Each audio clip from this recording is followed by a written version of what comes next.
Hey everybody, a little difficulties, but I got her on the phone. So we are going to do the show on the phone. Give me a second and we'll be right back to the Paranormal into the Night. Hold on.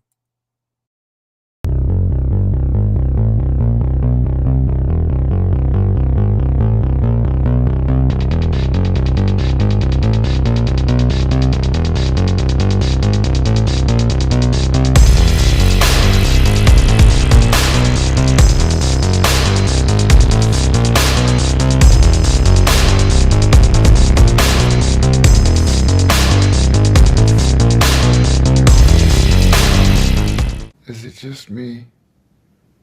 Or is it getting crazier out there? Hey everybody, welcome to Paranormal into the Night on the Late Horror Show. How's everybody doing? We have had a couple of hiccups here. For some reason, we couldn't get video.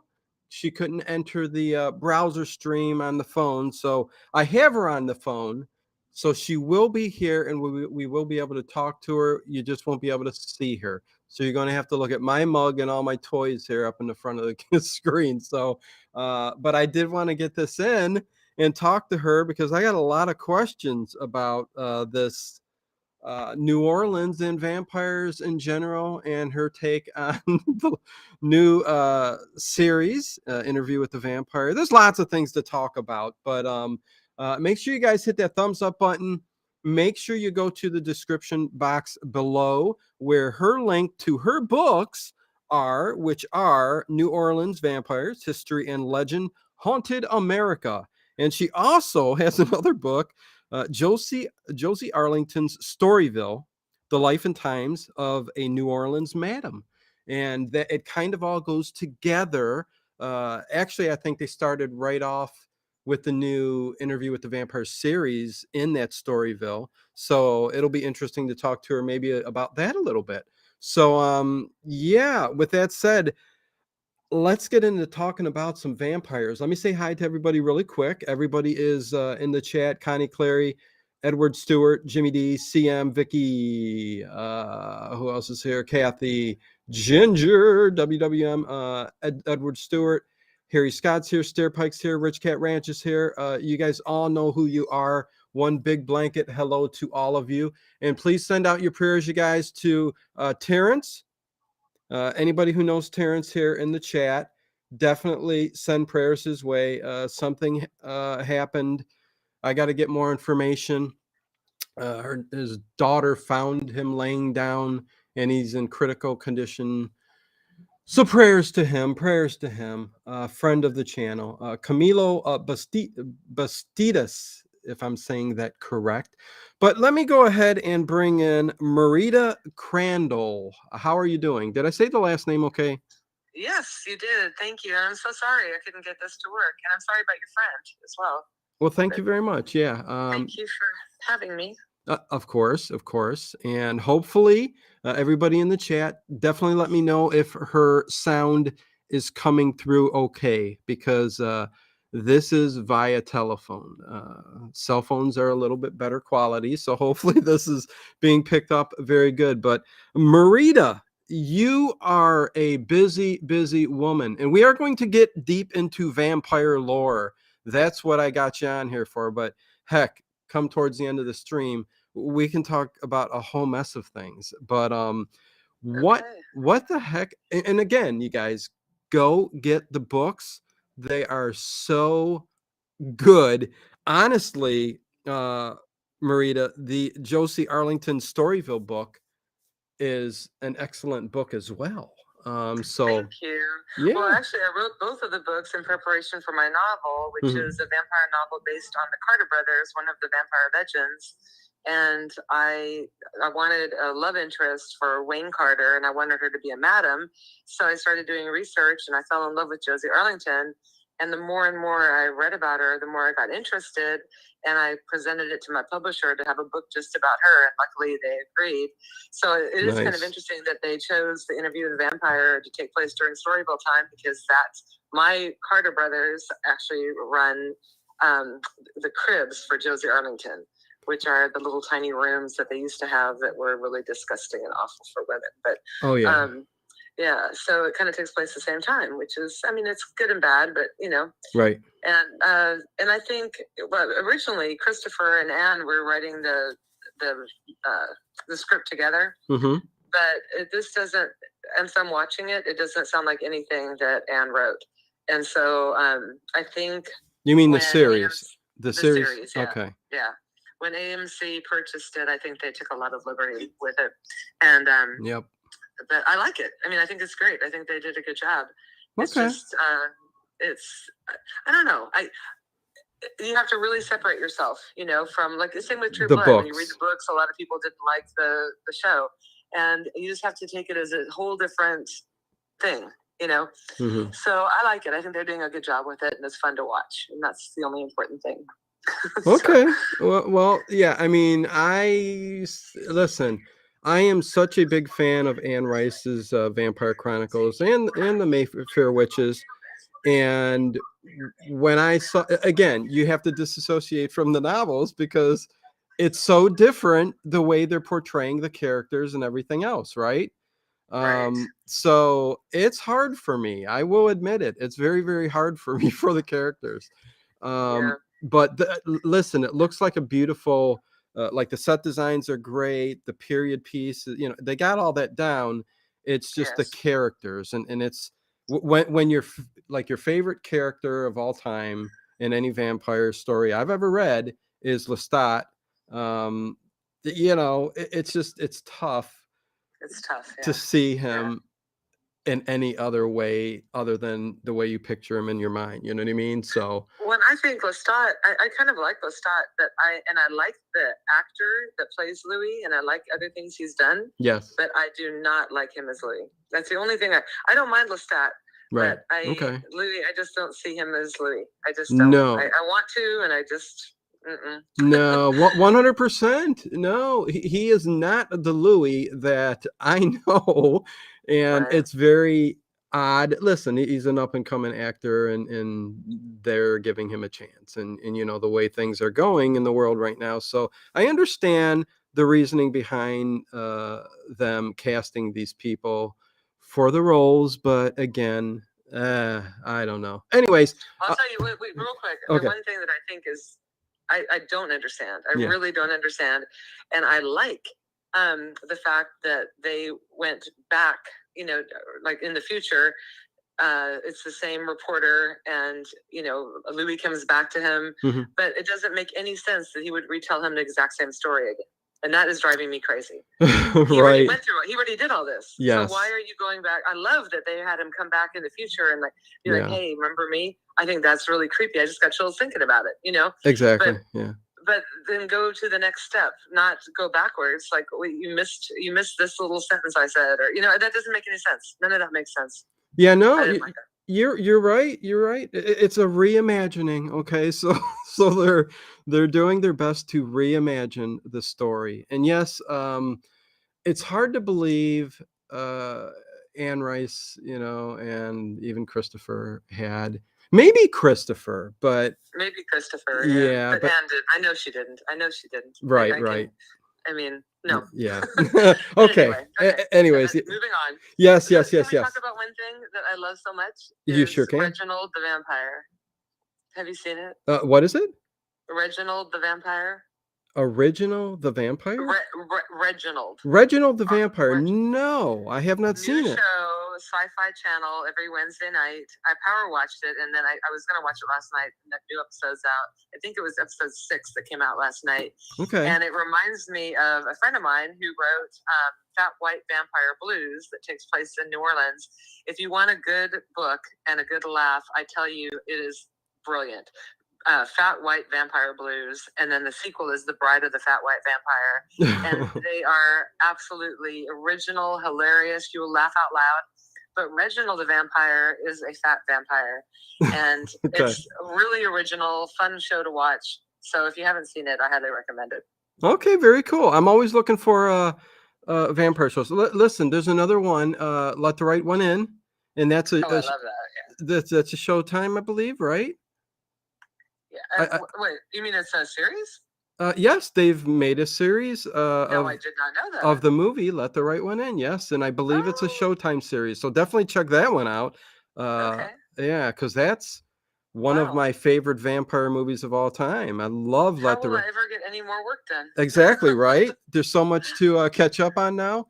Um, That's cool. Yes, and really quick, more people entering the chat. I always say hi to everybody. Traveling fools, what is going on? I see Bubba. Bubba, what is going on, my friend? Again, you guys, I'm kind of concentrating with the phone call and all that. I do see your guys' comments and all that. If you guys do have questions, I will try my best to get to whatever. And yes, John David, you're hello. You're already mentioning something that we will touch on. Count du Saint Germain being a vampire in New Orleans. Yeah, let's start at the beginning though. And Anonymous, hello, what's going on? So Marita, you've got a lot going on. You're trying to create a whole vampire city, is what you're trying to do, aren't you? My staff is calling it Vampire Empire. There you go. And it will not, I promise you, be a reality show. Never doing it again. I've been on 3 reality shows. I will never do another reality show, and I'm telling that here first. What but reality? No, it is a vampire. Can I ask you what reality show you were on? Oh my God! Or you don't want to Real say? Vampires. No, Okay. Real Vampires of New Orleans. Okay. You can watch if you Google real. Oh my God, so awful though. But if you Google Real Vampires of New Orleans sizzle reel, you'll see it. And they wanted us to be, and it would have been a fun thing because there's a lot of supernatural shops in the French Quarter. Yeah. And if they would have done a show just on our shops and the different balls we put on, and all the different personalities and the arguments that go on between people, right, it would have been really entertaining. But they wanted to make it fake and have us be vampire crime fighters. And what? I mean, it was so ridiculous and embarrassing, and I will never, ever, ever, ever do it again. Isn't it funny how they always get it wrong? Like we seem to always have the better idea. Yes, if it's a reality show, get deep, get the real people, get their lives, what's going on. I mean, you got a show right there. You know what I mean? So right, just exactly like what we do in the shadows. It's perfect. Yes, it's real. It's there you go. Yeah. No, but really, I mean, you're right though. If it was a real, just. I mean, I could see where they think it might be boring, but it's not fun to watch people fight that aren't really fighting. And I mean, it's ridiculous what they try to do with reality shows. I hear you. I hear you. Unless I produce it, I'm not going to be on one. So. Are you going to add that to the list of things you're doing? No, producer? I'm not. No. Okay. You fell in love with New Orleans. I don't know if you want to do a quick recap of like what brought you to New Orleans, and then you started this boutique, and then it went on from there. And you've got so many other things going. You got a cafe, you got a apothecary, which I think is just so cool and different. But you want to touch on the beginning really quick? Yeah, actually, it was Anne Rice's book, The Witching Hour, that got me interested in New Orleans, and I couldn't wait to come here. But I came on business, and I literally stepped foot in the French Quarter, and I'm not the only one that has this story. So many people I meet that have moved here have the same feeling that I had, where it just captivates you, and you really get heartsick every time you leave. So on one of my trips, I got a tiny apartment, and on my way home, I flew back to California, and I did a marketing plan for Vampire Wines to come to New Orleans. And when I got back, I met with a gentleman who runs the vineyard, and we've been working together ever since. And so I opened up my little boutique, and it was funny because it was after the whole vampire craze. But then as soon as I opened it, a new vampire craze started. There was they filmed The Librarian, and then True Blood, and then Vampire Diaries. And it just has been going on and on, So yeah, we're really lucky that that's happened, and that all the shows have really been supporting us. We've kind of become the authority. Like when they filmed the originals, the writers came to see me first, and they bought my book and used it as a storyline. And they did Have the Casket Girls, I believe it was episode 8. And they followed the historical part really well. So I thought that was kind of cool. And True Blood bought a lot of stuff from us, and they used it in their show. And when they ended the show, I got Eric's crossbow as a gift. Okay. And we also have Vampire Bill's coffin, which is kind of cool. The one Snooki killed him in. Nice. Nice. And I Nice. designed Nice. a necklace that was in the last Twilight movie. That was kind of cool.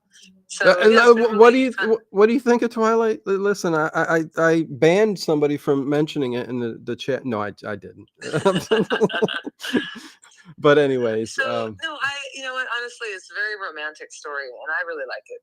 There's very few vampire things I don't like, yeah. and I mean, you know, they have to be really awful for me not to like them, because I like the original ideas, and I mean, and yeah, it was cheesy, but I still liked it. I don't know, something about it. No, it's all right. Okay. Yeah. So you got the boutique, and you ended up getting this building a cafe in front of it, right? So you've got a boutique, a restaurant, and I believe speakeasy. I have a little vampire speakeasy. You have to have a password to get in, and you can become a member. It's a really beautiful place. It looks like a salon from the 1920s, but witches and vampires run it. It's very, very cool. You have to walk through a jazz club to get there. I couldn't have, I mean, you know, designed a better opportunity or situation for it. It's amazing. And then the apothecary is just under construction right now. In fact, that's where I was all day today. So that we're hoping to open on New Year's Day. Very cool. Okay. Yeah. No. I think that's really awesome. And you say witches, and so let's get into this. You say witches and vampires run it and work there. We can go two different ways, because what are your thoughts on vampires? Like, you know, again, we can go as the way of, you know, fallen angels. We can go that far back, which I don't think we're going to. But what is your opinion on what a vampire is? And then we'll go to, because I know what your opinion on what a vampire is, but then what are your thoughts on the possibility of real vampires who can live forever, who may be the Nephilim, the fallen angels, things like that. You saw Midnight Mass? Yeah, I love that. That was really good. Really love that show, and it's on Netflix. Creature, the way they did that was phenomenal. Really a great creature. But brings up a good topic, because I've talked to many guests who have said that if you dig deep into the Bible, it explains it perfectly as a vampire, the fallen angels, the Nephilim. Any thoughts on that? I believe that I love vampires. I really do. But I believe that vampires are mythical creatures. And that's what makes them so wonderful for authors, because there is no Bible to go by. You can create your own Bible on what the creatures do, you know, and that's why so many people have taken liberty with, you know, how they feed, when they feed, can they walk by day, can they not, you know, and that's what makes them such a fun beast, you know, for us to work with. But I mean, I did have one experience, and if there is such a thing as a vampire, then I did meet this guy that was. But I mean, and I still don't believe it. But I want, you know, I mean, why would we want there to be vampires? I was about to say, I wish there were vampires. Why would we wish that? You know, you think about that. I'm writing right now. I'm in the middle of writing a Penny Dreadful. That's for the French Quarter, which encompasses all the legends, like vampires, witches, ghosts, the Axeman, everything. And it's going to be once a week. You buy a little pamphlet, and it has a story and a recipe in the back. And when we're done, it will become a cookbook, a Penny Dreadful cookbook. But anyway, my whole point is that I'm in a really horrific place right now that I'm writing, and I mean. My character is involved with a vampire, and it's terrible, you know. But why is it that it's a fascinating topic? Why are we so fascinated by vampires? Why do we want them to exist, even though they're really just murderous beasts? Well, you know? Are they all murderous beasts? I mean, really? Well, not Bella. There's a good percentage of right, but there's a good percentage of humans who are beasts, right? And it happens every day, right? So that's just you can put that. That's what my character just said. He says we're all really vampires sucking the life out of the earth. You know? Exactly. There's evil in everything. So to think that there's not, you know, if there is the possibility of fallen angels, which could possibly be vampires or even other mythical creatures. Like that's not the only ones. You're doing a book on, Penny Dreadful, so you know that.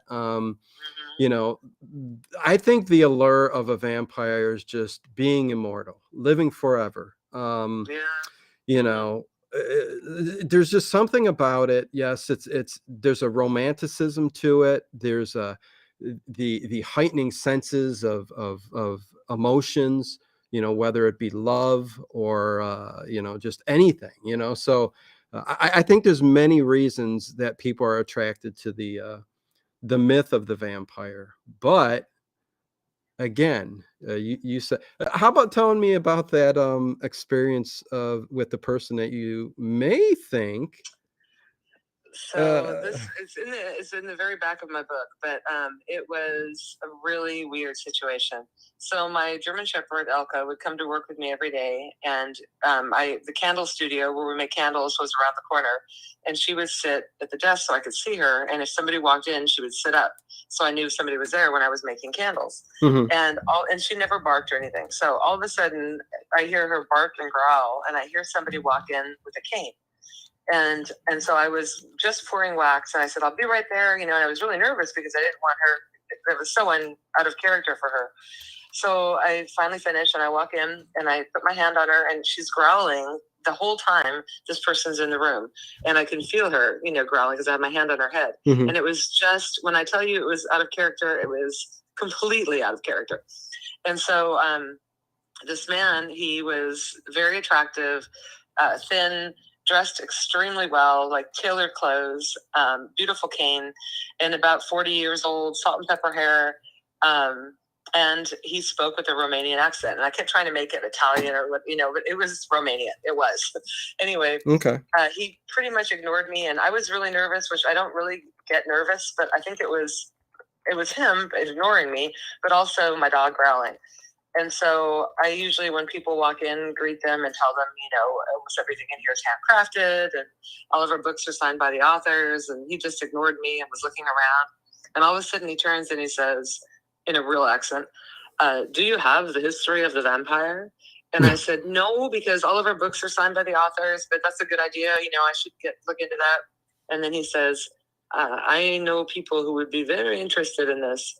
And it was like, when he was looking around, like it was a compliment to him, that's how I felt. And it was really, really weird.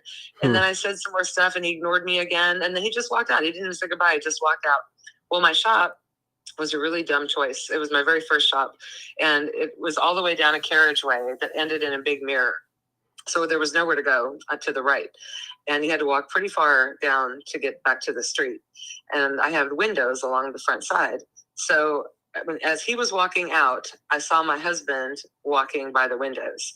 And I thought, oh, good, he's going to see this guy, Yeah. And so I sit down and I told my dog, that was weird, like out loud, right? And my husband walks in the door and I said, man, that was weird, that guy that just left. He goes, what guy? I go, the guy that just walked out of here. He goes, nobody just walked out of here. I'm like, Steve, the man with the cane. And I ran out and he was nowhere. And so we were in the middle of the block. It was impossible. And I still get chills. Like at night, I know I'm going to see that man again. I know it for some weird reason. And when I was working in the shop by myself at night, I would always, the hair on my neck would like kind of stand up sometimes. Like, I don't know. I wish I could explain it more, but it was a really, really surreal experience. Yeah, no, I hear you. Something in your gut just said there's something different going on here. And what an experience. Okay, I gotcha. That's cool. Okay, so let's get to, and I can't wait to talk about some of the, like the casket girls and stuff like that, which you said they used in what show, the original. So but let's hit the other side of things. There's a whole community, a vampire community out there that live the lifestyle of a vampire, from drinking blood to everything that comes along with that. And from everything I've researched, and listen, I've been enthralled with the vampire storyline forever. So there's a period usually after puberty where an individual starts to feel like the need of drinking blood. It's very rare, but it's out there. and there's also people who are depleted in energy and feed off of people, psychic vampires. But what are your thoughts on those type of vampires and the whole community there? What are your thoughts? I mean, I think New Orleans is nice for people that really want to live that lifestyle, because there's so many different kinds of jobs you can have. You can be a late night graveyard shift bartender at a gothic club and live the life of a vampire. Mhm. You can be a tour guide and people hang on your every word and want to have cocktails afterwards with you and hear more about vampires. There's so many things that you can be a tarot reader in Jackson Square. And I don't know. It's just a cool place for people that want to live that lifestyle to be, and nobody judges anybody. Like, you can walk down the street dressed as a chicken and nobody's going to say anything. Right. So, New Orleans is a special place. Yeah. It is. But, so, that's cool. But I think, and I know a couple of people that drink blood, that aren't afraid to talk about it. There's one, Belvazar Ashantase. You can Google him on, I think, YouTube. Mm-hmm. He works for Voodoo Authentica, and he's very open about it. And, it's a very unhealthy thing to do. And but they do, most of them use donors, which give them the permission to, have their blood. So, but anyways, I agree with you. Go ahead. I think it's a little too far. Yeah. I think you can live that lifestyle without doing that, because they're not vampires. They're not. Right. So it's a little over the top, and they're grown individuals, and I don't think that's a good idea. But then the psychic vampires, people really, really want to be vampires, and I know a lot of psychic vampires. That's the kind of vampire you want to be. That's probably the better route to go. But it's amazing how people can drain you, just by a phone call. Like, I don't even want to answer the call. And that's what I think, really, what you would do in the shadows did a brilliant job with their psychic vampire. It's hilarious. But it's not my thing. I don't. Right. I'm not going to say, they should do what they want to do, but not my thing. Right. No, I got you. It's just almost an underground type community. It definitely is, because you don't want that coming out, that you're drinking people's blood by permission. Right. But they're the group that do just live the lifestyle. They get the fangs, and I think you got the fangs. Did you point the teeth? No, I did not. I was born with my teeth. Yeah, I've had them my whole life, and it's funny because my grandmother said they seem to be getting longer. And I think it's just so they're just bad teeth. Like, I guess because I have all my teeth in my mouth, and I think it just was too many, and they turned my canines, and they appear to be very, very sharp, but they're actually not that sharp. But it is a good coincidence. And at first I didn't like them, but I love them now. It's fun because a lot of people think, that that was really funny. At first it was embarrassing for me. Yeah. I didn't realize that people thought that I did my teeth. And then, I own a vampire shop. I should have thought of that, but I didn't. And then, I started hearing rumors. I'm like, oh, no, I didn't do that. No, I did not have my teeth filed. But we do have a fangsmith named Maven who makes amazing fangs that look really beautiful. And they really last forever. Like, my husband, to go to events and things, had some made. And he's had his now for 18 years. And he wears them like once a year, or maybe twice a year. But they look amazing. So, if you guys want custom fangs, they're expensive, like $250, I think. Okay. But they're beautiful. Really. He does them for movies and stuff too. Really, really nice fangs. And is your boutique online? I don't know if I even. Oh, yes, absolutely. It is. In fact, now my whole vampire empire is online. If you go to nolavampires.com, you can see everything. NOLAvampires.com. Okay. I've got your books linked up in the description, but I'll have to put the website in there afterwards. So very cool. Very cool, because I'm sure you've that'll also lead you to my author site if you go to About, and then History of Vampires, I think, or New Orleans History of Vampires or something. Yeah. There's a link, and that goes to my author page. Very cool. Very cool. Yeah. And again, everybody in the chat, I do thank you mods for doing whatever. I don't know what.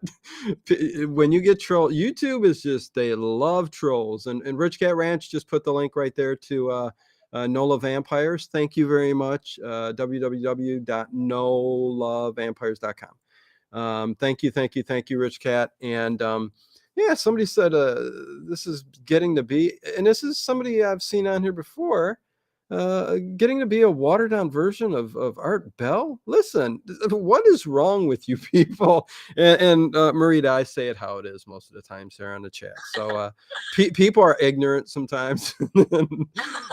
Listen, I am who I am. I do my own thing. I am not trying to be like anybody. I loved Art Bell's show back in the day. Listen, so anyways, whatever, you guys. So with that said, let's get to the first book. I want to hear some stories. I think that's what everybody's here for too. They want to hear some stories. Okay.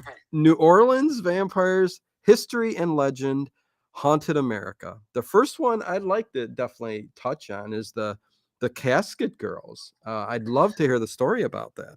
And that is my favorite legend, and it has the most teeth to it.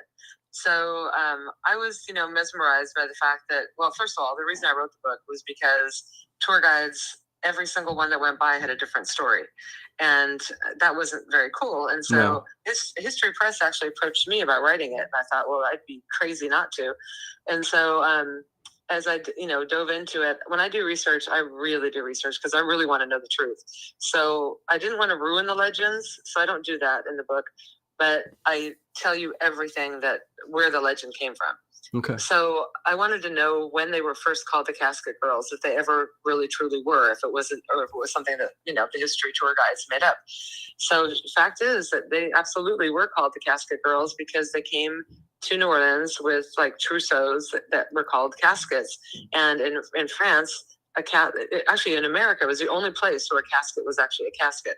They were actually boxes that you kept things in. Mm-hmm. And so we called caskets, coffins. Right. But they didn't. And so the Casket Girls were traveling with items that they could, build a home with, they weren't huge boxes, but enough of a trousseau.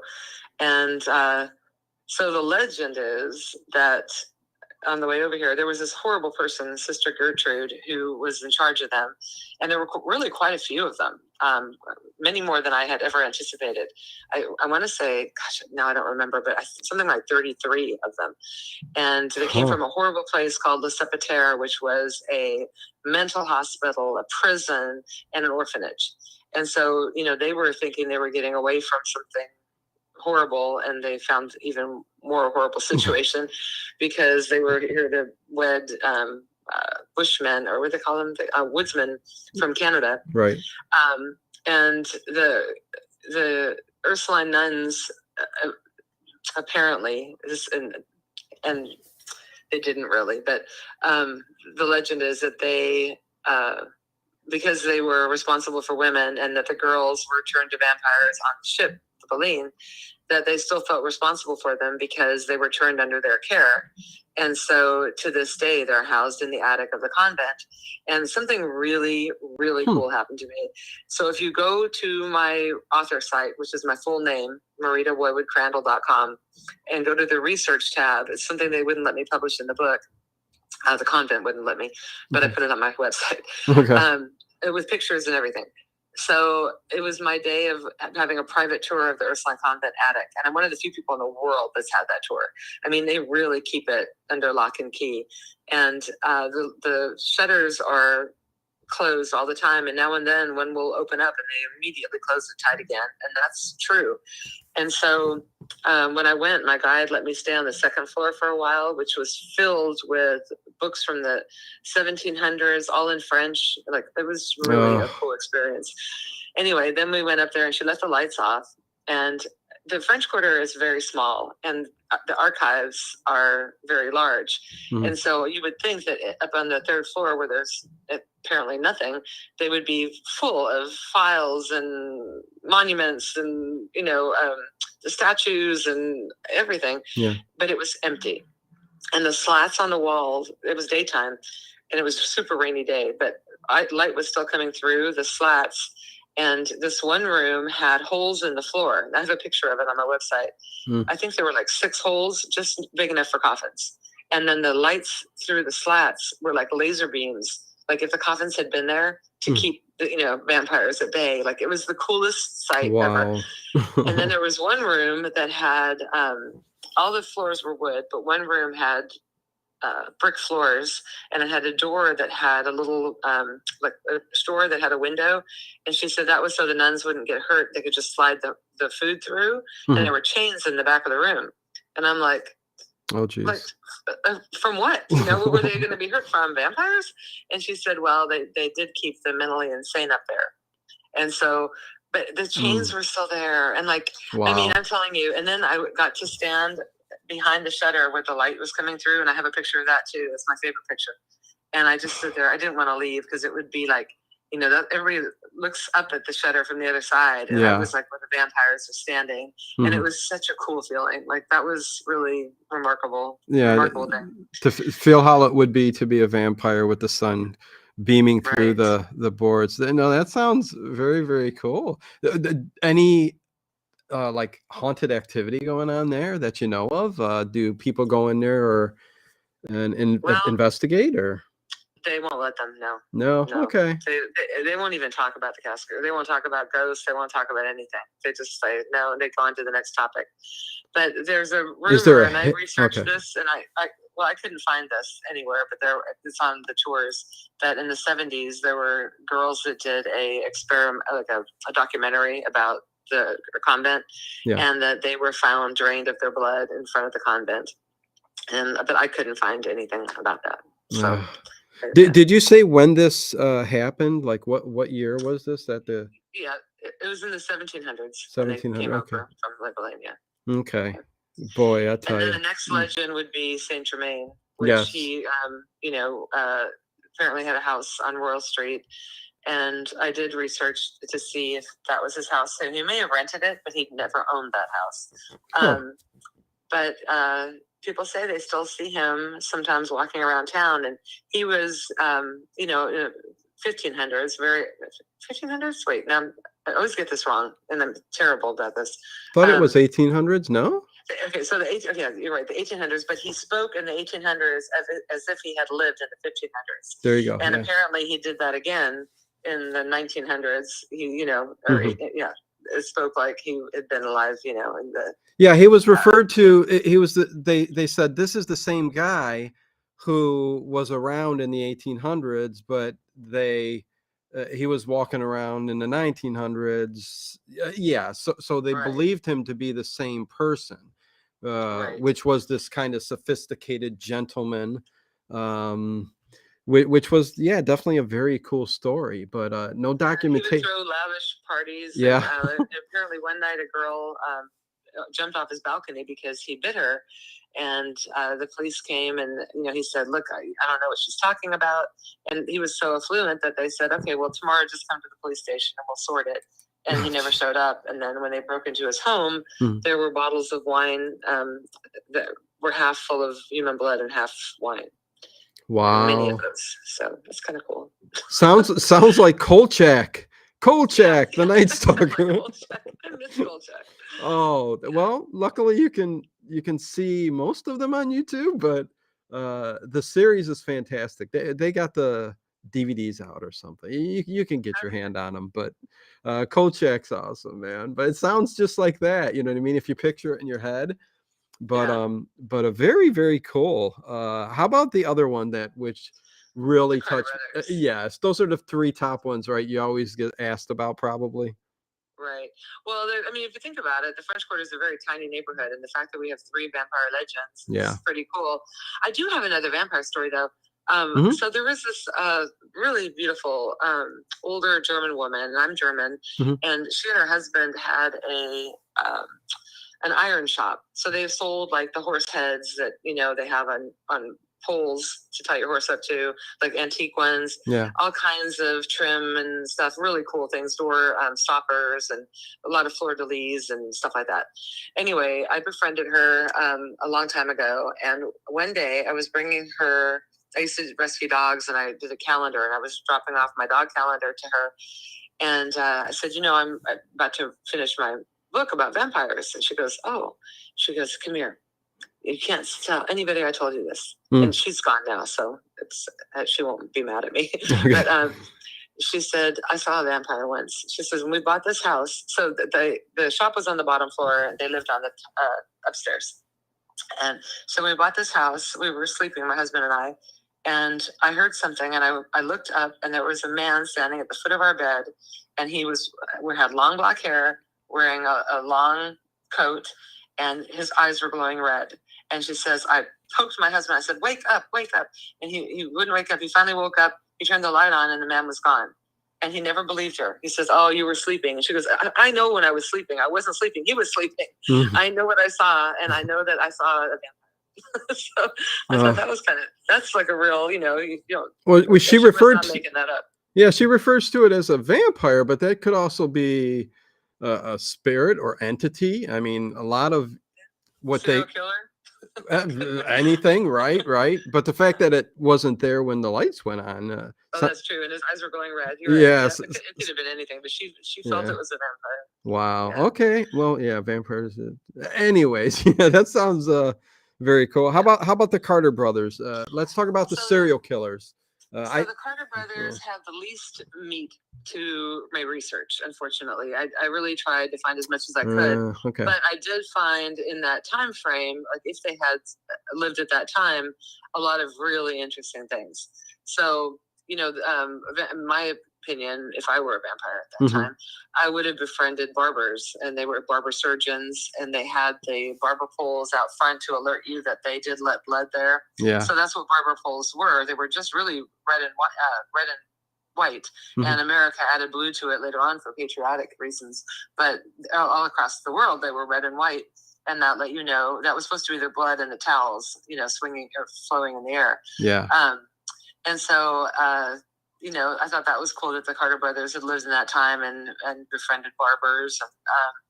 So I just tried to come up with all the things that if they had lived, what would have happened, And they would have been hung. That's what would have happened. And they would have been hung at the Metropolis, which was on Basin Street, where all the brothels were. Okay. And it's not there anymore, which is also a very interesting story. And that's in my Josie Arlington book. So it's a fascinating story about that Metropolis prison. Really, you got to check that out. But anyway, they would have been hung there. And if they were hung, obviously it wouldn't have killed them. It could have stunned them. And so it would have been very easy for them to escape. But because the legend is that they were put into one of the tombs, and the wall tombs, and they would have been, if they were Christian, even if you were a criminal, you would have been put into St. Louis number 1 in a wall tomb. Absolutely. So if they were put in there, and a year and a day later, when it was legal to take the bodies out, when they pulled them out, nothing was left. No clothes, no ashes, no nothing. They were just gone. And so that's probably what would have happened if they had lived in that time frame. So, and the claim was that they killed their victims. How though? They tied them up, and they cut their wrists, and they would drain them slowly and drink their blood out of chalices. And then they made a mistake one time. They got a mother and a daughter, probably by, they didn't know that the little girl was there, and then they had to take her. But they didn't tie her up tight enough, and then she got away and ran into a policeman, and then they caught the Carter brothers that way. Yeah. They went to the house, and they were there, and they begged to be murdered because they would kill again. They said they were vampires. Okay, so there you go. Well, it kind of, you got me thinking along the lines of Jack the Ripper too. I mean, listen, if we're talking about if Jack the Ripper was doing these kind of killings in New Orleans during this period, we could quite possibly be talking about him being a vampire, right? I mean, the brutal killings and the way they were done. That's true. So it just got me thinking. Also, Sweeney Todd bringing up the barbers there, right? Yeah. Definitely very interesting. But which was a penny dreadful, by the way.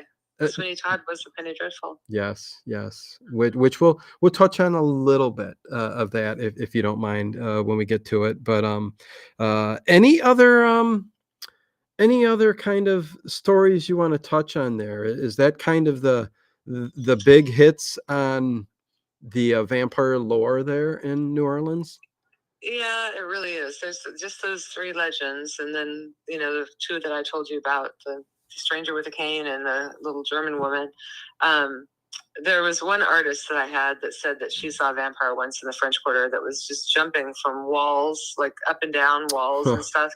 But she really believed that. I mean, it was 100%. She was telling me the truth, of what she felt she saw. But she was a homeless lady that I hired her whenever she brought me the little artwork. I would buy it, and she was quite talented. Anyway, but she lived on the street, and she had sleep deprivation quite a bit. Okay. And so I think, like, many times she would say that the ground was moving, last night. But I think that might have had something to do with that too. Who knows? Okay. But those are the big legends. Okay. Is the vampire community thriving there right now in New Orleans? Yes. Yes, it is. Yeah, it is for sure. Yeah, there's a lot of vampire tours, and we're doing a lot of vampire dinners. We just had Dacre Stoker, who's Bram Stoker's great grandnephew, here to do a dinner on Tuesday night, and it was lovely. He does a lecture about like things that, like, hidden secrets that where Bram got the ideas from, and it's a very interesting lecture. If you ever get a chance to get him somewhere, he travels a lot and does lectures all across the world. Very cool. Very cool. Yeah. Getting to the chat real quick. Yeah. Not sure, Dave Plouffe, what's going on with the chat tonight, but if anybody does have any questions, please feel free. I am peeking over and looking. Hello, Jacob. Good to have you in chat. Yeah, where did I want to go to now?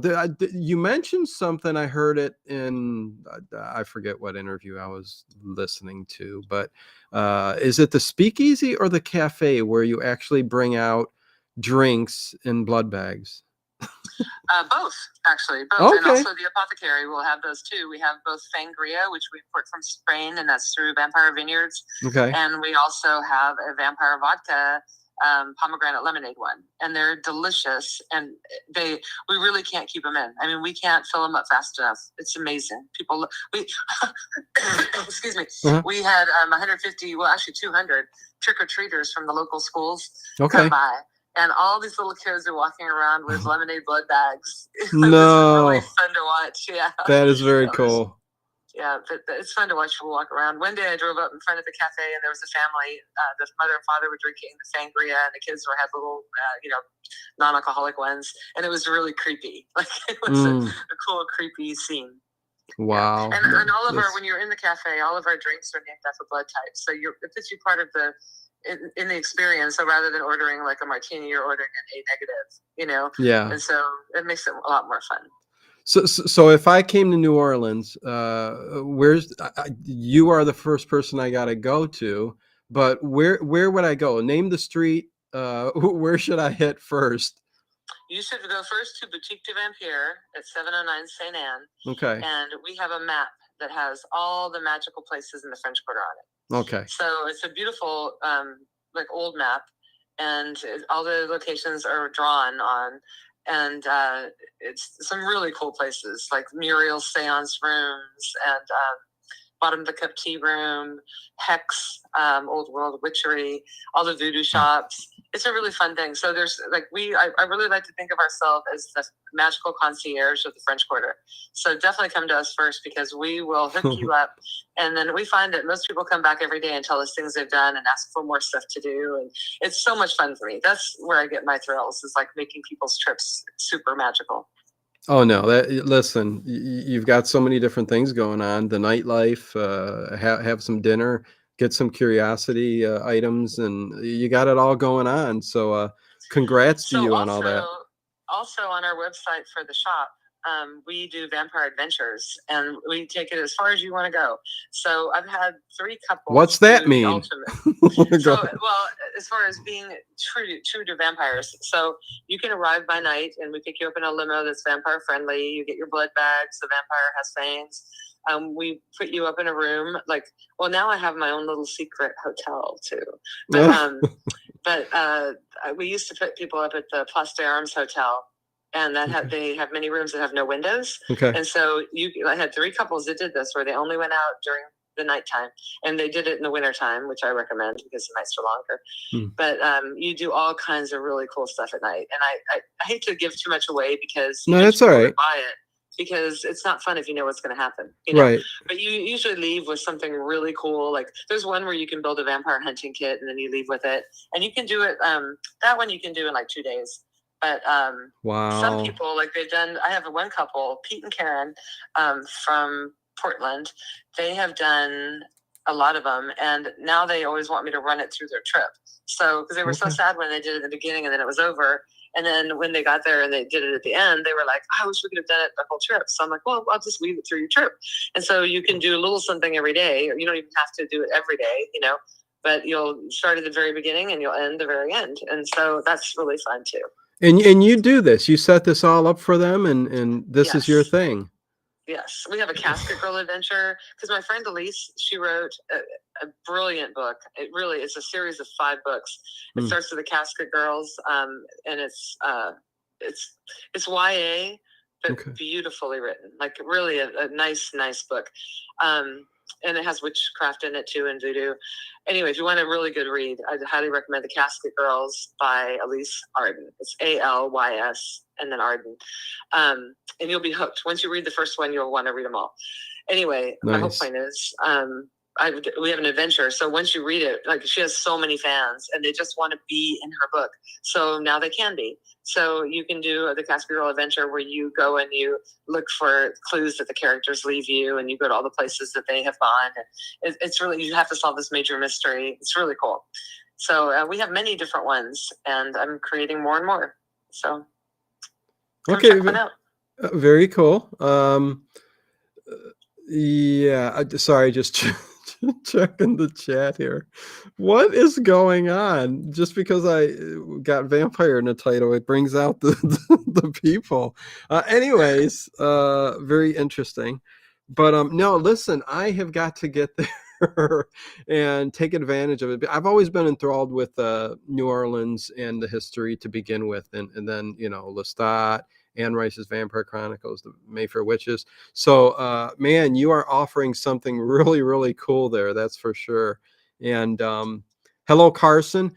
Connie Cleary does have a question. She says, question? I guess she just wants your opinion on what you think of Maria Lassau's House of Voodoo. Marie Laveau's House of Voodoo? Yes. So I like it. I like Marie Laveau's is associated with Reverend Zombies, and they just moved, and I actually moved the apothecary into where Reverend Zombies used to be. And the two are pretty much identical as far as what they carry. Marie Laveau's moved to down on Bourbon Street, a little further down towards Canal, and it's very nice. They did a beautiful job. I was quite surprised they moved because they've been there forever. And it was a great little building they were in. I was like, wow, I can't believe they're moving. And then I found out Reverend Zombies was moving, and I thought, wow, what a trip. But he reopened them, so it's very strange. Okay. But anyway, I like them. I really love Voodoo Authentica, which is on Germain Street. It's more of Marita Crandle and Voodoo Authentica and Reverend Zombies have a cool vibe when you're in them, but it's more like the Disneyland version of voodoo. And then if you go to Voodoo Authentica, there's like a front room, and you go to the back room, and it's really cool. And then there's also Mimi's shop. It's really a witch shop, but she has some voodoo stuff. Esoterica. That's probably the most authentic shop in the French Quarter. It's very cool. And then Hex, or witch shops, Hex and Omen, and they also do tarot, and they're really beautiful shops, very pretty and nice product. And then there's another one. There's Conjure, which is also a voodoo shop, and I'm missing one. Oh, Bottom of the Cup Tea Room. They mostly do psychic readings, tea leaf readings, but they also have some cool products. Well, let me ask you this: with everything that's that's going on in the French Quarter, and you live there now, and you have businesses there, have you come across any type of hauntings of, or ghostly activity, anything paranormal? I have, and I didn't believe in ghosts until I moved to the French Quarter. Okay. And now, I mean, I've had 3, and so I know it happened, and it's weird because when it happens to you and you're by yourself, it's so weird when you tell somebody it doesn't have the same effect, because it really affects you when you see something like that, especially when you don't believe in it, Right. And I just, it's so weird to me though, because even with my kind of profession I'm in, a lot of people want to tell me their ghost stories that they've had them, and I know what they feel like because it happened to me, and it's like just you can't even explain the feeling. Mhm. And so I'm very interested in hearing those stories, and I've heard way better stories than mine, and I just sit there and I'm like, wow. Well, Like, tell me your story. It doesn't matter how well, let me tell you simple it about is. one of mine. This one is really cool. This guy, Okay. he's an older man, came in with his wife and another couple. Okay. And he walked up to me and he goes, do you know anything about ghosts? And I said, well, not really. He goes, oh, because I have a ghost story. And I'm like, well, do tell. And he said that his parents moved to somewhere like Maine or somewhere like that, where they're on a bluff, and it was an old captain's house that they lived in. It was a mansion. And he said they had moved in not that long. And then he was waiting for the tooth fairy. He was 7, I think, years old. Okay. And he was waiting for the tooth fairy to come. So he was trying to stay awake. And all of a sudden, a captain, walked out of the wall and was looking at him. And so he pulled the covers over his head. And then he figured, like, when he pulled him back down, that he wouldn't be gone. But he wasn't. He was still there. So he ran through him. He said it was super cold. He ran through him and was screaming. And his father came running towards him with a gun. And so then they all went down. The mother, father, and the little boy went down into the kitchen and were talking. And they had all had weird experiences. So every night the husband was hearing footsteps walking constantly. And that's why he had the gun. And then the mother had been putting ads in for a cleaning lady, and nobody would come to the house. They'd always go, oh, not that house. And they'd hang up the phone. And so that, he said nothing really happened after that. But it was, and he was a very affluent man. He wasn't lying to me. He was just really, and that would be terrifying. So nothing like that has ever happened to me. But I was, actually, mine happened during the day. Okay. I was walking, I rescue dogs and I rehabilitate them, mostly German Shepherds. And I had 2 that were really mistreated and, aggressive. Yeah. So I always walk them on my left, and I always have to watch when people are around me. So I was very careful, and I was standing on the corner walking back down to my house, and there was a couple catty corner from me, and I was right across from the Sultan's house, which is this mansion where apparently there was like many murders the same day. The Sultan's brother came and killed all of his courtesans, and it was supposed to be an awful situation. Anyway, I was standing across the street, and I lived just a few doors down from that. Well, I'm waiting for cars to go by, and all of a sudden, a man's arm in a red felt coat, and this is during the day, and it was a warm day, wearing a red felt coat, reaches across my body towards like where my dogs are from my right side, and they're on my left. And I'm like, no, and I screamed because I thought he was going to get bitten, because they were serious dogs. Yeah. And all of a sudden I see it disappear in front of my eyes. And I look at and the dogs are looking at me. I look at the couple, I go, did you see that? And they're like, no, and I'm like, oh my God, I just saw a ghost. And I go and I tell my husband, and he's like, oh, cool, but I know what I saw. Right. That was the weirdest thing. Okay. Yeah. Yeah, no, cool. the fact that you experienced it is just awesome. That's very cool. Well, and also I worked the graveyard shift, and then I worked the morning shift at Johnny White's Sports Bar, which I also wrote a book about, by the way. And It was a bar right across from the Bourbonnais Hotel, which used to be a school, like an orphanage, and then a school and for young Black girls, and it was all kinds of things. Anyway, a lot of little girls drowned there at one point, and so they say it's very, very haunted. And I've had friends that stayed there that said it was haunted, but it's also haunted by nuns and also by soldiers. And so it was right after Katrina, and I was working like at 8 o'clock in the morning, and this man comes over and he goes, give me a shot of anything. And I'm like, what happened? He goes, so just give me a shot of something first. And so I don't remember what I gave him, but I did. And then he said, I just saw a ghost. He says, I'm the foreman and I'm not going back. I'm not going back. He said he was in the ballroom and he was working on something electrical. And all of a sudden he looked in the other part of the room. There was this short soldier man, but from like a long time ago, like, in an old time costume. Mm-hmm. And he said, and then he floated up into the air and looked down at me. And he goes, and I took off. And he goes, I'm not going back. I'm like, that, nothing like that has ever happened. That would be really weird, But he was 100% terrified. He was really, really scared. Yeah. No, that's... So I think the French Quarter is so haunted because people, either they don't know they're gone, or people want to stay. And love the area. Yeah. Yeah. So they just don't want to go, I think. Yeah, no. I mean, listen, that's like we said, Storyville. I mean, so much. Listen, there's many parts of the country that went through the same kind of history during that time period, with the brothels opening up, gambling, so many murders that you can't even count. You know what I mean? And just so many bad things happening around a booming city or area, whatever. And it just creates for great history, interesting talk. Not that it was good. I mean, listen, a lot of these people lived terrible lives and died horrifically, so it wasn't, it's not all, good stuff. But I have to say really quick, Traveling Fools, bye. He says, got to run. Dino, great interview. Please tell Marita we loved her cafe and the Dracula Burger was awesome. So there you go. Oh, I'm glad you enjoyed it. Thank you. So the Dracula Burger. So you got themed meals. Very, very few. Okay. I only did that because of Michael in California. He wanted to open another restaurant and he really wanted he trademarked Dracula Burger, and he goes, can you have it there? So I did. But I'm not really into the Buffy sandwich and all that. Right.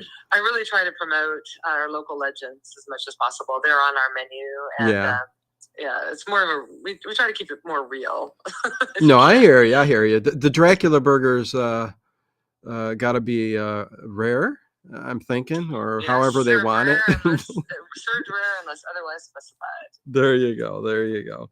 Well, oh boy, the French Quarter is just such an interesting place. I mean, we've kind of touched on all of the vampire stuff, which, definitely, unless there's something that we've missed and you'd like to touch. I'd like to touch on, but even before we hit the other book, I'd like to touch really quick on the Penny Dreadful thing. What made you go ahead and want to write a book on that? Well, it was nagging at me, this story about, it's called Mosquito, Southern Vampires. Mm-hmm. And I just had this really one scene in my head, and I saw it as a movie, and I loved the idea of this guy being in the dog park and this guy telling him, you got to watch out for the vampires, It's like, or the mosquitoes. I mean, and he's like, why would there be mosquitoes in the winter? Because it's wintertime. And he's like, no, the other vampires, And so, and just a guy passing through, like being drawn into this crazy neighborhood, and he gets drawn in really quickly, and he makes a lot of mistakes. And he's a likable guy, but he's really he's real. I mean, he doesn't care what people think about him and stuff. And I just love his character. So then I started thinking, gosh, it'd be more fun to make it about all the legends, and it'd be fun for me to write it as a Penny Dreadful, so I don't have to do a whole novel, and and give something for people that's fun to pick up when they come by. Yeah. So every week there'll be a new episode, and I don't know, I just thought it'd be really fun. And then to make it a cookbook at the end is really, really fun for us, my chef and I. And so, it's a really neat project. Very cool.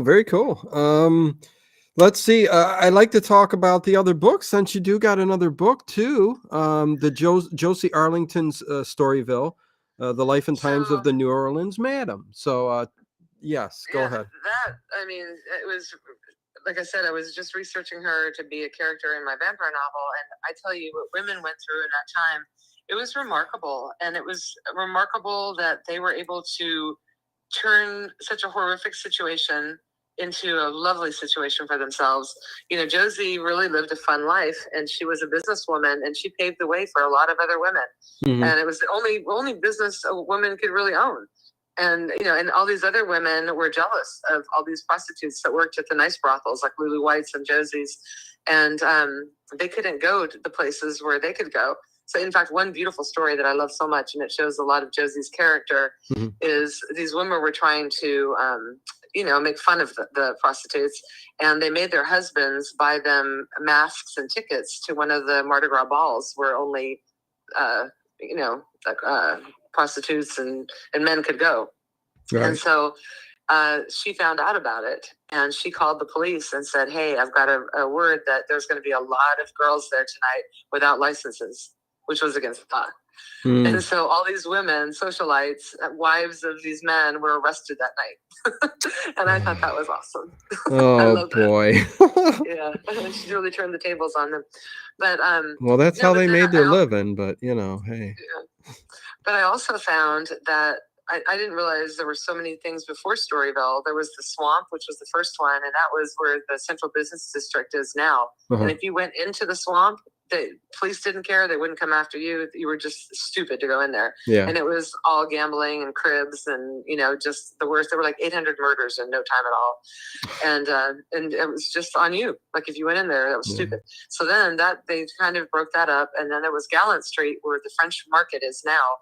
And that was awful. It was like, like really a lot of criminals and prostitutes that were criminals too. People that would, rob men and they wouldn't even get their, happy ending. Right, right. So then they ended up taxing them, and they didn't tax Basin Street so that they could just get everybody out of the French Quarter. And that really worked. And then the train went down Basin Street, and it became like a real thing. It was a nice way to like kind of segregate that, but make it a little bit nicer. Yeah. So they were palaces, like really beautiful places. Yeah, she was really highly regarded for her establishment at the time. So yes. But didn't she end, there was a tragic end to her life though, wasn't there? There is, and I'm trying to untragic it. So I'm still working on it. It's really difficult because the cemetery is blocking us. But she took her niece under her wing, and she actually ended up having this other girl, Anne, run her brothel, and she didn't even really go there anymore. She and her lover, Brady, they pretended to be married for her niece's benefit. She didn't want her to think she was out of wedlock. She bought a mansion on Esplanade Avenue, mm-hmm. and her niece and her brother and his wife also moved in with her. And she would take her niece on lavish shopping trips, would take her traveling. She put her in school here, and they found out that it was Josie, and so they wouldn't let her go back. But Anna didn't know that. And she and Brady brought Anna to Paris, and she went to school there and then came back. And so she had a great education. She just thought she was, a niece of a socialite. Mm-hmm. And so then on her deathbed, Josie told her the truth. And Anna says she was devastated from the court records that I read. I read the whole court report, okay. which was really wonderful for my research to actually hear it in their voices, Mm-hmm. But Anna, Josie in 1911 had a tomb built for herself where she wanted to be in the Metairie Cemetery. It was really unusual. It's rose granite and had a beautiful statue put in front of it that was symbolic of not deflowering virgins. And it was just really, really beautiful. And that's where she wanted to be. So she died on Valentine's Day in 1914, which I think is also kind of cool because she never really found true love. And to die on that day, it was kind of neat. Anyway, And Anna got the lion's share of her wealth. She did leave a lot of things to other people, though. And at the time, it was a lot of money. Like $500 was, quite a bit of money. Yeah. But she donated land to churches, but Anna got most of it. She got the house and everything, and most of the money and all the jewelry and all that kind of stuff. Well, a year and a day later, when it was legal to take a body out of a tomb, Anna, well, first of all, a week after Josie died, Anna married Brady. So there was hanky-panky going on Oh. while she was alive. And Oh, I know boy. a lot of it was because of the money, though, too. Anyway, then a year and a day later, they sold the tomb and put Josie's body in an unmarked tomb, or unmarked, like it's a wall grave. What are they? I can't think of what it's called right now, but it's one of the tombs in a wall. Gotcha. Tomb. Yes. And we know where she is. And I've met the family, Josie's family, and they're mentioned in my book quite a bit. And then I met, finally, the Morales family. They saw an interview with me on the news because I couldn't find them. Everybody that bought the tomb was in the tomb. None of them had children, but someone did inherit that, some cousins. And so they want her back in that tomb too. And we really want to put her, the whole left side is empty, and we want to put a plaque that says, Josie. And so even if we can't do it because they're really causing us a lot of problems, we might just put a plaque there that says the spirit of Josie Arlington so that people can go visit her in that tomb because she is there, and I think that would be enough for her. I think she would be so thrilled that somebody was doing this, and the family is really behind me. So I really, really want to do that for her. Yeah, saving a little bit of history. I mean, you're really put yourself in the French Quarter in New Orleans, and you're loving it so much that you're trying to preserve history and bring out all these good things about the area. I mean, heck, how long have you been there? I'm sure after 21 years. 21 years. So you've been through that big hurricane. Which one was it that kind of destroyed everything? Well, Katrina was the Katrina. big one. Yeah. And you survived that, and you're doing good, thriving, and all that good stuff. Yeah, I opened up the cafe in the middle of the pandemic. Okay. Everybody thought I was crazy, and then we made it through Ida. That happened right after that. But yeah, no, things are really good. People really enjoy. I mean, my chef is amazing, so I can get people there with the fun marketing, but he keeps people coming back. Oh, so yeah, no, great chef. Yeah, you definitely seem to be doing good. And yeah, again, mods, thank you guys very much. I don't know what the heck is going on here tonight. Hey, Jackie Flowers, what's going on? Hey, RTN asks, I think he just wants your opinion on it. He says, can you ask the guest about the famous Penny Dreadful titled Varney the Vampire? Yes, that was one of the, it's actually really funny. It's sitting on my desk right now. Yeah. Varney was one of the first vampire things ever written. It was the very first vampire thing really was for Lord Byron when he invited Mary Shelley and now I can't ever remember his name, Polari, right? Yeah. To his house, and they both wrote ghost stories, and it became The Vampire and then Frankenstein. But anyway, Varney the Vampire was one of the very first Penny Dreadfuls. I mean, they started off as like highwaymen and robbers and pirates, but then it turned to the supernatural. And Varney was that, and it was when vampires were super creepy. And I think Bram Stoker did take some of his, like I don't know, some of the inspiration. Some of the lore from that. Yeah. But he did turn them to be more aristocratic. Where Varney was more like Nosferatu. He was really creepy. He was the dirty, rundown version of Dracula. Yeah. But no, I love Varney. Varney's great. Oh, and by the way, for my Penny Dreadful, I mean, this is just beautiful. I've known this gentleman for about 15 years, and I had no idea he was an artist. He was a friend of a friend's. And all of a sudden, somebody told me that he does woodblock art, which is what with Penny Dreadfuls always had woodblock art. Right. So my artwork for the covers, not for inside, but for the covers, are all his woodblock art, which is really cool. No, very cool. Yeah. Keeping it real. Yeah, no, I hear you. A Polidori. Polidori. Yeah, Penny Dreadful, the series was very short-lived, and I don't think it really caught on. I loved it. I did too. I thought was beautiful. The second season, I don't think that was a Penny Dreadful. In fact, I think that that was if you saw the one in Los Angeles about the Hispanic community, I thought it was a very good show, but I think they should have just left the supernatural stuff out of it because it didn't even make sense. Right. But again, I think that's why it got cut short. But the first season, I mean, that was fantastic. Yeah, it was amazing. Yeah. Let's see. Just looking at the chat real quick. What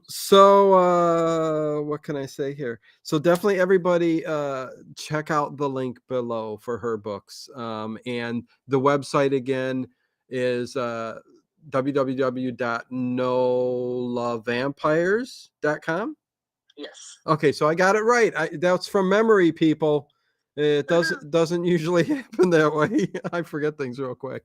But no, very cool. What is your how about this? I'm going to throw a couple questions at you just to have some fun here. We got about 10 more minutes and I'll let you go. Favorite vampire movie of all time? Okay, so that's hard because I really do love a lot of them, but I think it's Only Lovers Left Alive. I love that movie so much. What is that called? Only Lovers Left Alive with Tilda Swinton. It's the most realistic vampire movie. It's kind of on the realm of the realism of Let the Right One In. You know, like okay, it's more realistic, but it's beautiful. I love it. I'm a vampire movie fan, and I've never heard of that before. Okay. Now here's the trick with that movie, though. Okay. The first time you have to watch it twice in a row. Okay. And that's exactly what I did. And I don't know why I did it, but I had this feeling about that I had to watch it again. There's another movie like that too, called The Best Offer. Okay. With Donald Sutherland, and you have to watch it twice or you're gonna hate it. Okay. But Only Lovers Left Alive, it seems like it's moving really slow the first time you watch it. But I watched it immediately again, and you see it completely differently, and all these things are happening that you don't realize the first time around. It's like it's really a weird phenomena. So take me up on that. Like watch it twice in a row. Yeah. Okay. You're gonna go, God, this is a slow moving movie, and everybody says that. I'm like, yeah, just watch it again. And then they always come back and tell me, oh my God, you're right. Like, yeah. It's I've watched it like 10 times now. I love it so much. It's a slow moving movie, Ginger. Do you hear that? Anyways, we do movie discussions on this channel too, and we've been hitting giallo films, the early Italian giallo films, and finding out that a lot of them are very slow paced in the early 70s, late 60s, early 70s. So anyways, so that's your favorite? Yeah, I think it is. Okay. I did love Interview the Vampire, and I love Lost Boys. And the really weird thing is I read the script for Queen of the Damned before it came out because we were doing a promotion with them. Okay. And then they didn't want to do it anymore after the actress passed away in the airplane crash. Right. And so I read the script and I loved it. And then I watched the movie and I hated it. And now I've watched it and I love it. Like I thought it was really, I love that movie. So I don't know what I thought the first time I saw it. I guess because the script read different, but I don't know.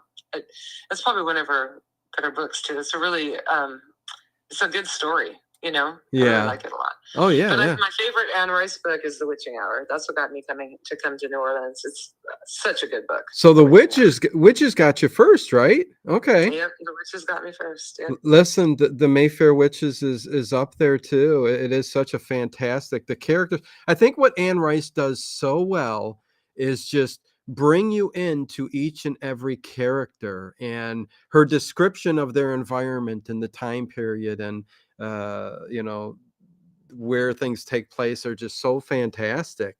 Right. Yeah, I mean, yeah, I love that story too. But by the way, go ahead. Mosquito Yeah. is also going to be available online. Okay. December 2nd. So I just forgot to say that too. And everything it can be found on her website. So definitely www.nola what is it? NolaVampires.com. So there you go. What's your favorite vampire movie? Right now, my favorite. Listen, it's a tough question, just like you said, because I love all the old ones, like Nosferatu, even Nosferatu in the 1976, 79. Anyways, you know, the original Dracula, the Spanish version too. But Let the Right One In is probably my favorite. The foreign version, not Let Me In, the American version, although that was a good movie too. But Let the Right One In is my favorite at the moment. I'm a big 80s guy, and Near Dark is up there too. I love Near Dark. I like Near Dark a lot. Yeah. And what's the other one? There's a German one with Lorenzo Lamas, and I really liked it. It was the three girls that have a nightclub, and the sister goes to visit her. It's called oh man, Yeah, I don't know. I don't know. Okay. Sorry. Lorenzo Lamas, German vampire film. Yeah, do a search for that, you guys. She says it's good. So It is good. It is good. okay. But yeah, I'm a big 80s guy. But Oh, and I anyways, love Blade. I love Blade. okay. Especially Okay. the first one. I love Blade. Yeah, it was okay. I liked it. You know what I didn't like so much, and I wanted to, was the Jamie Foxx one that just came out. It was not that great. Oh, there's a new Blade and Jamie Foxx played in it? No, it's not a new Blade. Oh. It's just a vampire movie. He's a vampire hunter in Los Angeles. Okay, and it's Jamie Foxx and someone else. Gotcha. And not so much. Okay. And again, you're loving or enjoying at least the AMC version of Interview with the Vampire. I am. So, and I mean, this is fun to watch. You know what else was really excellent? Was Dracula with Michael somebody or other. It wasn't not the BBC one, which I also like, by the way. Okay. But it's just called Dracula, and it's Michael somebody. It was only one season, and I found out why, because I can't believe it didn't go further, because it was really, really good, very original, very steampunky.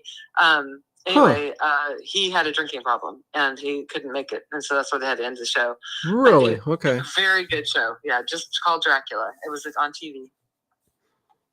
Okay. Very interesting. Yeah, no. Okay, you know what? One more thing. Oh, yeah, go. Oh, sure. My favorite vampire book is The Historian by Elizabeth Kostova.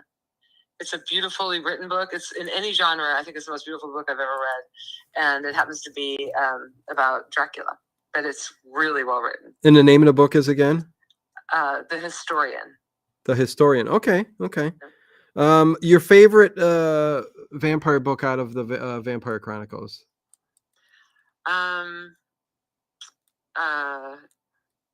What's it called? Memlock. Memnock the Devil. Okay, that's mine too. I love the duality there. You know what I mean? Oh God, if you guys have it, if you're into the series, yeah, that's mine too. So very cool. Yeah, it's a good book. Yeah. So anyways, it's chat's getting out of control here tonight. I'm gonna have to see what's up with that. But I do appreciate you coming on, Marita Crandle. Even though we didn't get to see you, I think the phone. Didn't miss anything. Listen. People like to see people up on the screen. But anyways, I get it, especially on YouTube. But yeah, Thank you for having me. You're welcome. And hopefully everything prospers and you do very well and continue to do very well. And maybe down the road, I'll have you on again. Yeah, and come see us. We're dying to have you in for a bite. There you go. With that said, I'm going to leave you go. And again, thank you very much, Marita. Thank you. Thank you. Bye-bye. Bye-bye. Okay, so yeah, had to do that on a call, and it was so hard, you guys, for me to look over at the chat. I do apologize. You guys are awesome for taking care of as much as you guys did today. I really do appreciate it. I'm going to look real quick because are the settings? Let me see. Oh, that's why. I see. I have to make sure that these settings are correct. I had it to anyone and I didn't, put it to subscriber mode, and I kind of blew it. I apologize to all you mods and everybody in the chat for having to deal with all of that. But you guys are the best. I appreciate it. From now on, I'm going to make sure I have the setting correct, because this is the first time in a long time that this has happened like this. And yeah, I will definitely make sure that works fine next time. But thank you all for showing up here tonight. I was scared that the show wasn't even going to get off the ground because she couldn't get on the link, to restream. And eventually she came on, and Ginger says, haha, it was fun. From what I was watching and looking at, now I understand the subscriber thing. Oh, there you go, Dave the Rave. Yes. Usually the adult ads will come in and do all kinds of things. But yeah, it turned into a great interview. Oh, well, listen, I wasn't going to have her not show up and come on. I wanted to talk to her about a lot of these things. And I said, listen, call me up. Call me up. And she said, okay. And she hurried up and called. And there we go. And the person that Baloney has been in the overnights and has been around here for a while. Why would he say something like that? This is starting to seem like a watered down, and yes, Dino's going to go on a little rampage here. This is starting to seem like a little bit of a watered down coast to coast. Listen, first of all, if you're talking about the recent incarnation of Coast to Coast with George Norrie, I don't know what you're listening to, but not very enjoyable. But the classic Art Bell, I mean, listen, nobody can ever take Art Bell's place. But what I do is do my own thing. And listen, I was influenced by Art Bell in the way he did things. He was very personable. He did it from his house. He loved to listen to just the normal person come on. Yeah, what's up with Baloney? He's gone now. Listen, I don't know what the hell he said that for, but yeah, bye, see you later. I'm here to put on, give an interview and do a show. And if you're going to put it down like that, it's like, what the hell? Why? I don't understand. So Baloney was a little bit of a shock. But yeah, no, I do my own thing and I don't copy nobody. So I listen, just talking to the regular folks here in the chat is wonderful to me. Listen, last week's episode, which ended, a little bit in because of problems and issues, having you guys come on and jump on made the show fantastic and fun. So that's what it's all about, man. But anyways, that was my little rampage there, or not rampage, but I just kept going on about it. But anyways, with that said, you guys, I will see you at the Old Time Radio stream tonight. Yes. This is the thing. I'm going to do streams like last night. Screen Actors Playhouse. There's a couple different names with Screen Guild Actors Playhouse, but they were freaking awesome shows. You had Spellbound. You had all these wonderful, from the original actors who did the movies. And I think we only topped out at 200 live viewers last night, which I'm not complaining at all. But it was less than double of who usually comes in. So some of these, it's in the archive. It's on the channel as part of, if you're looking for Screen Actors Playhouse, and there's many more. So I will be putting up more, as well as Shandu the Magician, because there are people out there who really love those shows. So I got to put them up. But tonight it is all night long. You get some Bob Bailey and Johnny Dollar. Okay. So enjoy them. Again, how can you not? Johnny Dollar's great. So yeah, definitely enjoy that. Linda Compton, I didn't say hi to you, but hello. And everybody, please give a second here before y'all leave. Dino, we had Elmer Fudd as Clarence the Angel. How can you go wrong with that? Yes, I'm glad you caught that. Anybody who was listening last night, how can you not catch it? That version with him playing Clarence, Mel Blanc doing Elmer Fudd. It was Elmer Fudd doing Clarence. It's one of the top highlights in Old Time Radio for me. Listen, I loved it. Loved it. It was so awesome. And the Ghost Breakers is awesome. Yes.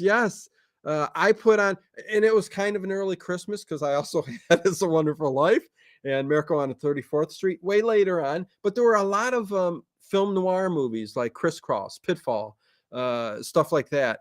And they're just awesome. And why Old Time Radio fans look at the title Screen Actors Playhouse and I don't know if they didn't see the timestamps or listen, Old Time Radio fans, you got to check out. There could be little bits of gold in all of these, some of these shows, and again, Elmer Fudd playing Clarence in It's a Wonderful Life is a highlight in the history of old time radio for me, I think. So I'm glad a lot of you guys appreciated it and loved it. But yes, Johnny Dollar all night long tonight. So enjoy it. And tomorrow night, Friday, for all Patreon members and channel members, we will be doing not a movie night this week because it's been a long time since I've done one. We're all just going to hang out, video hangout, audio hangout in the chat, whatever. It's going to be the same way as the movie nights like we did last time, but you can pop on via video, have fun. It'll be a really nice night. And with that said, my neck's hurting, my back's hurting. Let me complain a little bit. I've got a little neuralgia on the side. I had I'm falling apart, people. Listen, no, I'm fine. And yes, I did see that Theater 5, Ginger. Ginger really liked Theater 5. Probably because it was from the 70s. You like anything from the 70s, Ginger. It was a fantastic show. Theater 5 did some sci-fi, some horror kind of themed shows. So they were very great. Napalm Seth, you haven't gone away, so I guess you've been good in the chat. So good to have you along on the channel. Hopefully you enjoy everything that we do on the channel. We're all over the place with movie discussions, paranormal nights like this, and much more. Yes, I've got other things planned, but it is 9:32. So with that said, Kelgon, take me away, Dave the Rave. With that said, peace to everybody. Thank you for being here tonight, and see you later. Peace, love. Oh, that's what I was going to say. Terrence, everybody, give a prayer tonight. Pray for Terrence. That everything's fine. He's had a lot of rough things happening to him, man, over the past year. Jiminy crickets. Daughter found him face down in a path that jumped or something, and I'm waiting to hear back.